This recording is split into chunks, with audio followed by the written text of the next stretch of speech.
Hello বন্ধুরা, নতুন ভিডিওতে আপনাদের স্বাগতম। আপনাদের সাথে আছি আমি স্বরূপ কুমার সিংহ।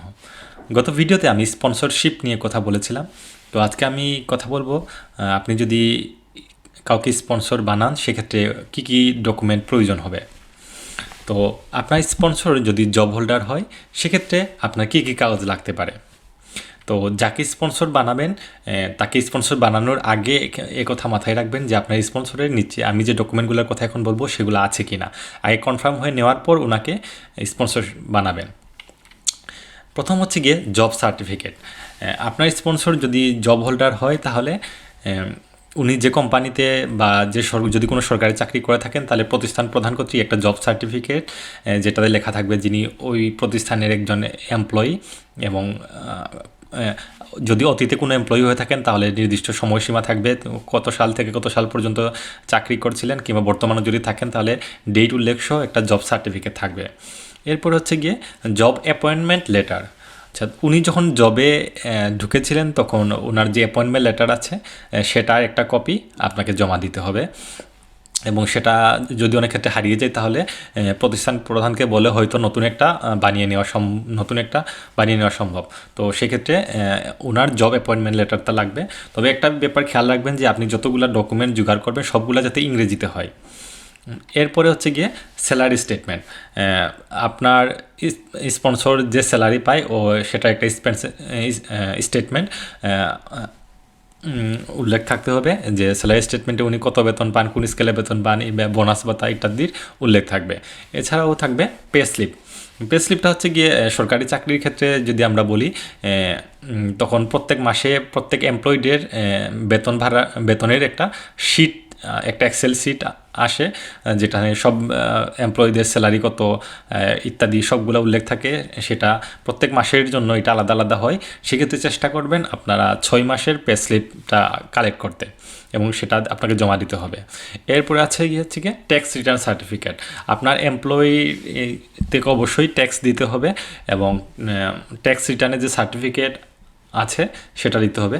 তো অনেক ক্ষেত্রে দেখা যায় যে ট্যাক্স রিটার্নের কোনো সার্টিফিকেট থাকে না। এক্ষেত্রে আপনার যে ট্যাক্স রিটার্নের যে রিসিপ্ট দেওয়া থাকে, যেটা খুব সম্ভবত বাংলায় দেওয়া থাকে, সেই রিসিপ্টটাকে আপনারা ইংরেজিতে ট্রান্সলেট করে যদি নোটারি করান সেটাও হবে। এরপর হচ্ছে গিয়ে টেস্ট আইডেন্টিফিকেশন নাম্বার।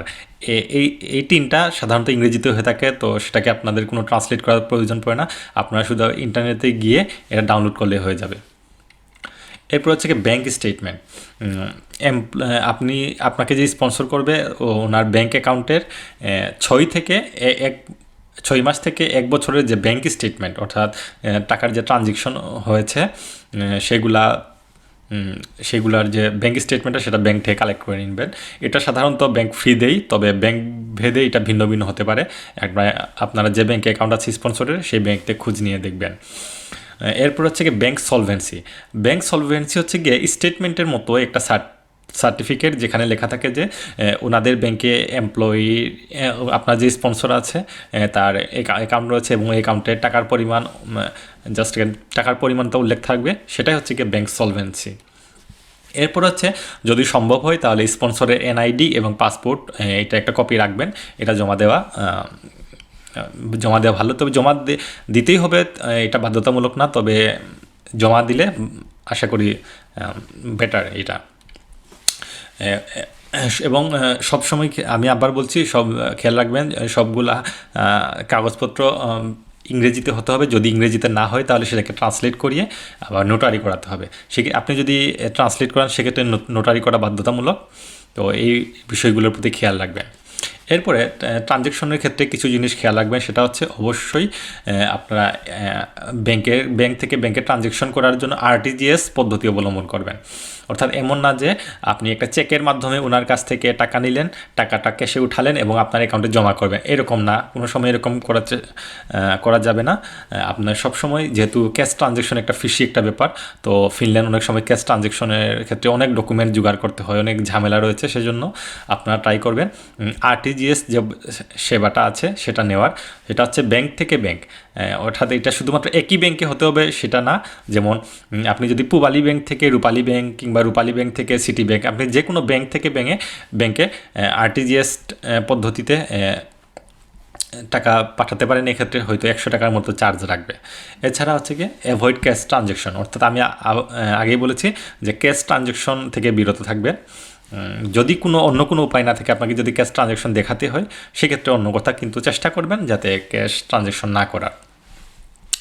আর আরেকটা সবচেয়ে ইম্পর্ট্যান্ট একটা ব্যাপার, সেটা হচ্ছে আপনাকে স্পন্সর করার পর, অর্থাৎ স্পন্সরশিপের ক্ষেত্রে একটা নির্দিষ্ট পরিমাণ অ্যামাউন্ট স্পন্সর আপনার অ্যাকাউন্টে দিয়ে দেবে এবং সেটা আপনার অ্যাকাউন্টে রাখতে হবে। কিন্তু খেয়াল রাখতে হবে যে আপনাকে টাকা দেওয়ার পর স্পন্সরের অ্যাকাউন্টে যাতে পর্যাপ্ত পরিমাণ টাকা থাকে।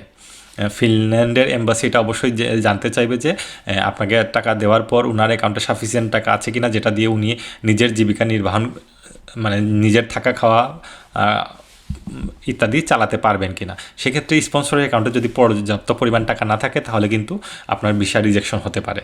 তাই এই ব্যাপারগুলোর প্রতি খেয়াল রাখবেন। এবং স্পন্সর যদি বিজনেস ম্যান হয়, তাহলে কী কী ডকুমেন্ট লাগবে সেটা আমি পরের ভিডিওতে দেখছি। ভিডিওটা যদি ভালো লাগে লাইক করবেন এবং আমার পরবর্তী ভিডিওটা পাওয়ার জন্য চ্যানেলটি সাবস্ক্রাইব করে রাখুন। ধন্যবাদ।